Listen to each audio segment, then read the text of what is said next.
हजरत अनस बिन मालिक हदीस के रावी, मेरी तरफ देखिएगा, हजरत अनस बिन मालिक हदीस के रावी हैं, तवज्जो करना। कहते हैं एक बीबी हुजूर के पास आई, अपना इलाका छोड़ आई, आके खड़ी हुई तो उसने कहा हुजूर मैं खानदान भी छोड़ आई हूं, ससुराल भी, मेका भी, ननिहाल भी, ददियाल भी, मैं हर एक को छोड़ आई हूं, मैं जायदाद वाली थी वो भी छोड़ आई हूं, माल दौलत भी छोड़, एक मेरा बेटा था जवान वो मैं साथ लाई हूं। सोनिया ये आपकी नौकरी करेगा और मैं हजरत फातिमा की ड्यूटी करूंगी, मैं हजरत आयशा के बर्तन धोया करूंगी, मैं भी नौकरी करूंगी, हाजिर है। फरमाते हैं रसूल पाक ने बच्चा असहाबे सुफा में रख लिया, असहाबे सुफा में, और बीबी को नबी पाक सल्लल्लाहु अलैहि वसल्लम ने औरतों के साथ मुतय्यन किया। हजरत अनस कहते हैं वो नौजवान बड़ा प्यारा, बड़ा मीठा, बड़ा धीमा, बड़ा वफाशार, वो सबक अच्छी तरह याद करता, वो नमाज दिलचस्पी से पढ़ता, वो हुजूर की बातों को गौर से सुनता, वो रसीला, वो संजीदा, वो कम गो, वो मीठा, वो प्यारा। कहते हैं बड़ी दिलकुशा तबीयत, उसकी मकनातीसी सी शख्सियत, तबीयत खिंची चली जाए उसकी तरफ, बड़ा हसीनो जमील वो नौजवान। उस माँ बेटे के तज़किरे होने लगे कि बड़ी जायदादें छोड़ के आए, बड़े माल वाले, इन्होंने बड़ी कुर्बानी दी है, हर रिश्ता नाता तोड़ के रब रसूल से याराना लगाया है, अल्लाह बड़ा बेनियाज है। वो बच्चा बीमार हो गया, शदीद अलील हुआ। हजरत अनस बिन मालिक फरमाते हम करीब जाके बैठे तीमारदारी करने तो इतना अलील हुआ, इतना अलील हुआ कि उसका वजूद कांपने लगा। कहते हैं कुछ ही देर गुजरी तो उसने कलमा पढ़ा, रूह परवाज कर गई, रूह परवाज कर गई, सुनना सुनना, रूह परवाज कर गई। कहते नबी पाक सल्लल्लाहु अलैहि वसल्लम को बुलाया, हुजूर आए तो आंखों में आंसू। नबी पाक सल्लल्लाहु अलैहि वसल्लम ने सर पे हाथ फेरा और पहले हुजूर ने जुमले इरशाद फरमाया, फरमाया तुम गुस्ल दो, कफन दो, मैं खुद इसका जनाजा पढ़ाऊंगा।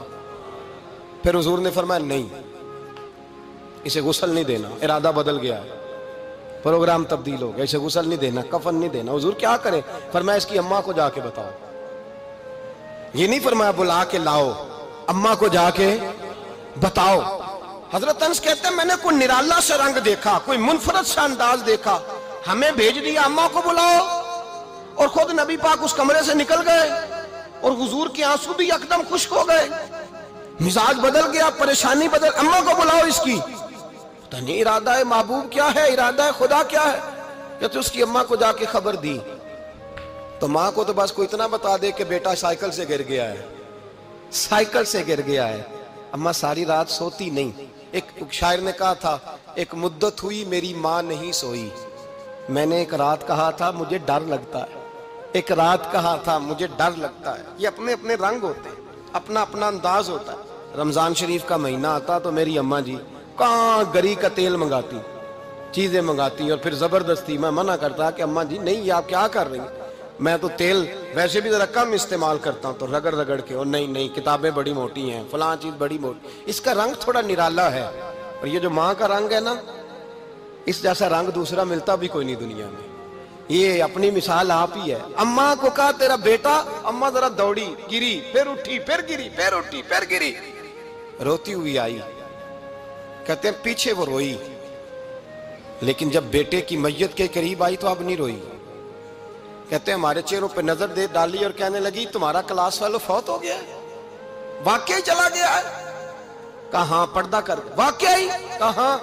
कहते अम्मा ना जमीन पे बैठी और पहले उसने बेटे के पैर उठा के चूमे, फिर सीने पे रखे, फिर वहां से उठी और इधर आई, सर सजदे में रखा और दोनों हाथ उठा के कहने लगी ऐ अल्लाह मैं दौलत के लिए ईमान नहीं लाई थी, ऐ अल्लाह मैं जायदादों के लिए कलमा नहीं पढ़ा था, मौला मैं तेरी बारगाह में आई थी तो मैं तेरे और तेरे रसूल को मानकर आई थी।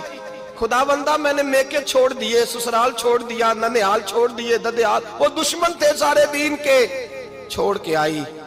मैंने आरजुओं का बड़ा मकान भी छोड़ा।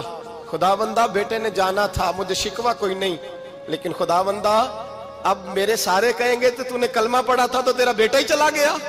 ऐ अल्लाह की अगर तूने दिले मुस्लिम की दिल जोई नहीं, ताना देंगे बुत के मुस्लिम का खुदा कोई नहीं। ऐ अल्लाह मेरा यकीन कहता है कि अगर तू मारने पे कादर है तो तू जिंदगी देने पे भी कादर है। खुदाबंदा काफिरों को राजी ना कर, वो खुश हो जाएंगे, वो मुझ पे ताने कसेंगे, फबतियां कसेंगे। ऐ अर्श के मालिक रहमत का दरवाजा खोल, मैं तेरे नबी की बारगाह नाज में रहती हूं, नजर फरमा। हजरत अनस बिन मालिक फरमाते हैं, ईमान, यकीन और इस्तकामत के साथ उस बूढ़े ने जब दुआ मांगी तो हमने मस्जिद नबवी के सहन में अजीब नजारा देखा। एक माँ ने दुआ मांगी तो बेटा उठ के बैठ गया। कहते हैं बेटा उठ के बैठ गया, कलमा पढ़ तो वो उठ के बैठा, माँ ने सीने से लगाया और माँ और बेटा नारे लगाने लगे, लोगों सुनो, कुरान भी सच्चा, इस्लाम भी सच्चा, अल्लाह भी सच्चा, ये मस्जिद नबी सच्चों का घर, और सबसे बढ़ के अल्लाह का रसूल सच्चा। अल्लाह के रसूल सच्चे, महबूब सच्चे, मस्जिद में रहने वालों में सबसे बढ़कर सच्चे रसूल कायनात सल्लल्लाहु अलैहि वसल्लम का दीन सच्चा। फरमाते रसूल पाक को खबर दी तो महबूब ने मुस्कुरा के फरमाया, मेरे रब की ताकतें बड़ी ज्यादा है।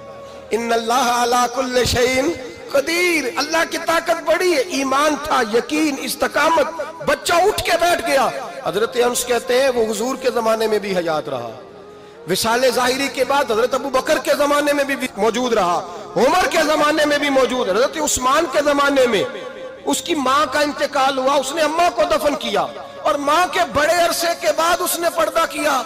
जब हम उसकी तरफ देखते थे ना, देखते उसकी तरफ थे, पर हमें उसकी अम्मा का ईमान याद आ जाता था, हमें यकीन। ओ भाई, कभी तूने रब करीम की बारगाह में सर सजदे में रख के मांगा ही नहीं, तू कभी आया ही नहीं, वरना उसके दरवाजे से कोई खाली जा सकता, सवाल ही नहीं पैदा होता। कोई खाली जाए, कोई जाता ही नहीं, वो भेजता ही नहीं, उसका अंदाज ही नहीं, उसका ये करीमाना अंदाज ही नहीं, वो भेजता ही नहीं, वो तो नवाज देता है। ईमान, यकीन, इस्तकामत अपनाइए, ओढ़िए अपनी जिंदगी में, अल्लाह तबारक व तआला के साथ जुड़िए।